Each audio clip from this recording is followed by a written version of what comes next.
Hi, Kerry Forides, Athens, Greece. I want to share some thoughts with you and the thoughts about the future. In fact, there isn't a person I've met that doesn't say, yeah, the future's going to be great. It's looking pretty bleak and it's fast happening. And it's happening because we have an education system in agriculture which is flawed. It's designed flawed to make profit over global health.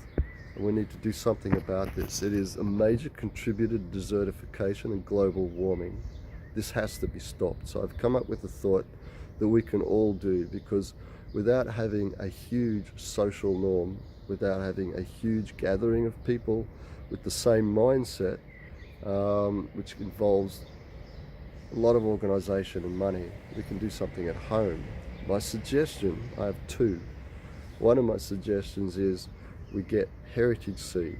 We grow it at home using sustainable, ecologically sound, chemical-free methods. Then we share this seed and the food that we've produced with our friends, our family, our neighbours, and we show them how we did it.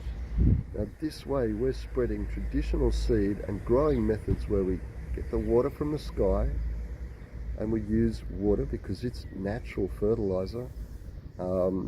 We use worms for inoculants and to help with the growing and microbiology of the soil that we have in pots, because in this situation it's pretty hard to grow in soil.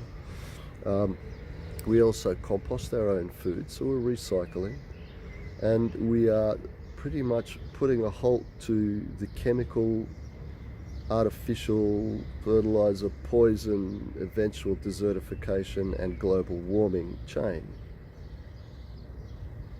Give you a second to think about that. I've written an article, it's in my Kerry Camera Works Facebook page, that talks about using artificial fertilizer leading to desertification. The second thought I have is a little bit broader scale. It's a little bit more to do with the culture and social change, and that is, I went to an island and I started a two-part plan for the permanent preservation of heritage seed. It failed. It failed because I don't know Greek, and the social norms are, if you have a stranger that comes from another land who's trying to do something good for free, what's the catch?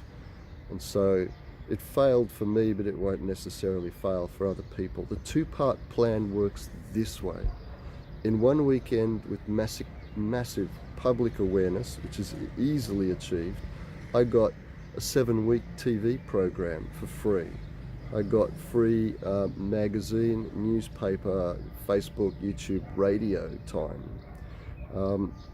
So in one weekend, the first part of the plan is to get a group of people to go to every village on the entire island, in this case it was Corfu, and collect heritage seed from the last caretakers of this seed.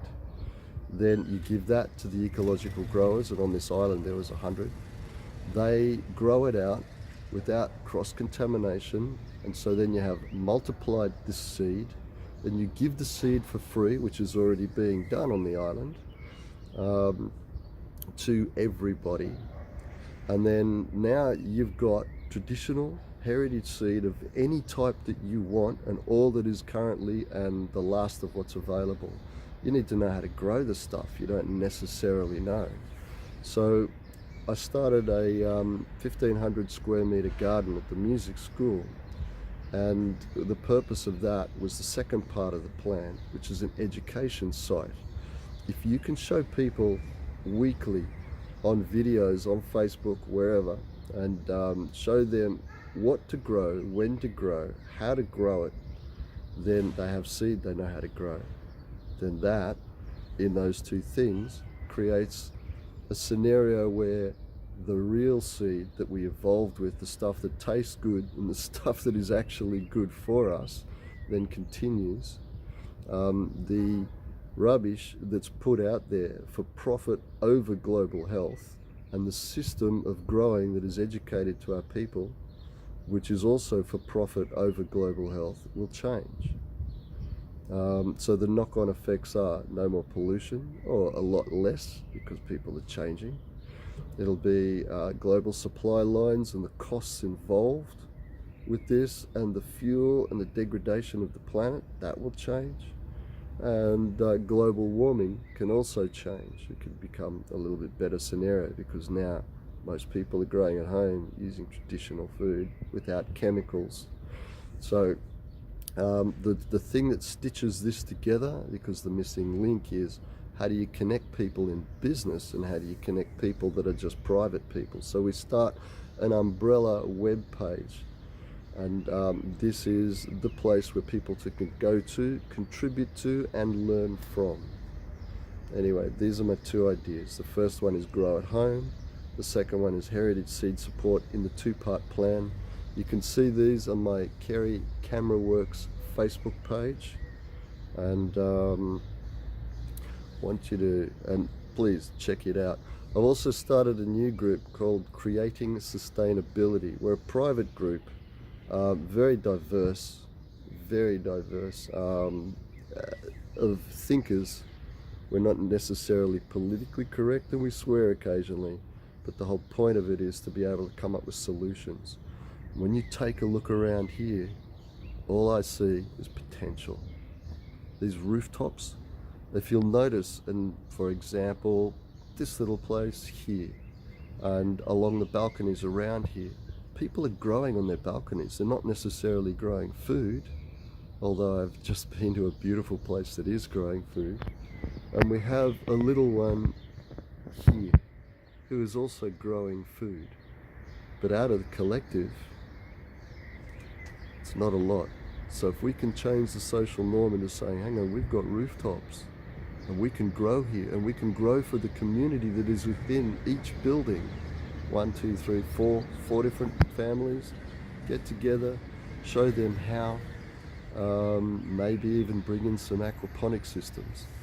Then you're talking a way of feeding people, a way of cooling the roofs in summertime, a way of warming the buildings in wintertime, minimizing costs, minimizing pollution. Solutions are here. The bigger problems of the plastic, straw, palm oil, clearing out the Amazon, these things are beyond our grasp. That's why the suggestions that I've made are things we can do straight away as individuals, things that you and I can do that can make a difference. And that's, I think, going to be a big key to changing the social norms, so the bigger projects start to escalate and we can hit that tipping point and we can push it, so then maybe our kids' generation will see a brighter future. At least I hope so. I wanted to share that with you. Kerry Forides, Facebook, Kerry Camera Works. See ya.